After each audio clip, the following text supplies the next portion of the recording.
मी मान्य करतो ना. मी माननीय बाळासाहेब ठाकरे शिवसेना प्रमुख यांच्यामुळेच मी मोठा झालो, मला हे दिवस दिसले आणि त्यामुळे माननीय बाळासाहेब हेच माझे गुरु आणि सर्वस्व आहे. स्थापना दिवस आहे. नाही, स्थापना आहे बघा, तुम्ही काहीतरी हे होत आहे. स्थापना दिवस आता ती शिवसेना ओरिजिनल एकनाथ शिंदेकडे गेली आहे कायदेशीर. त्यामुळे तुम्ही जे काय तुम्हाला इंटरेस्ट आहे ना, त्यांची शिवसेना राहिलेली नाही, त्यांचं दुकान बंद. हा, ते धडपडत जरी असले ना, बाळासाहेब कट्टर हिंदुत्ववादी होते. माननीय बाळासाहेबांनी काही तडजोड केली नाही पदासाठी आणि पैशासाठी. या लोकांनी पदासाठी तडजोड केली, तेव्हा माननीय बाळासाहेबांची आयडिओलॉजी विचारधारा यांनी सांभाळली आणि आजही सांभाळत नाही. आणि शिवसेना तर एकनाथ शिंदेकडे गेली आहे, त्यामुळे ह्यांचं कसलं वर्धक. मी सन्माननीय एकनाथ शिंदे उपमुख्यमंत्री, माजी मुख्यमंत्री, शिवसेनेचे प्रमुख म्हणून मी त्यांचं अभिनंदन करतो. वर्धापन दिनानिमित्त शुभेच्छा देतो. एकनाथ शिंदे.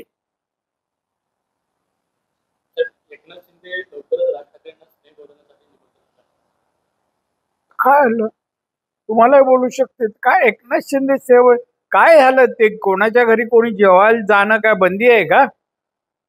ह्याची नोंद आहे ना, मातोश्री घेतील. नाही तर एकाएकी लढू. हे कोण म्हणतं? सामनातून टीका करण्यात आली. सापणार म्हणजे कोण? संजय राऊत. संजय राऊत. आता एकाकी राहिलं कोण? एकटाच राहिलाय ते मातोश्रीवाले. त्यांच्याकडे कोणी यायला तयार नाहीये. काय राहिलं त्यांचं? मला वाटतं मीडियाला अन्य विषय नाही, महाराष्ट्रातली जनतेचे, शेतकऱ्यांचे, कामगारांचे, बेकारीचे, सिंधुदुर्ग जिल्ह्याच्या सर्वांनी हे नाहीयेत. अरे आम्हाला काय पडलं? उद्धव ठाकरे मुख्यमंत्री होते, ते काय केलंय? काय दिलं नाही एक पैसा. आणि त्याच्याकडून महाराष्ट्राचं कोणतंही भवितव्य घडणार नाही. कोण आहे ते? आमदार किती, खासदार किती?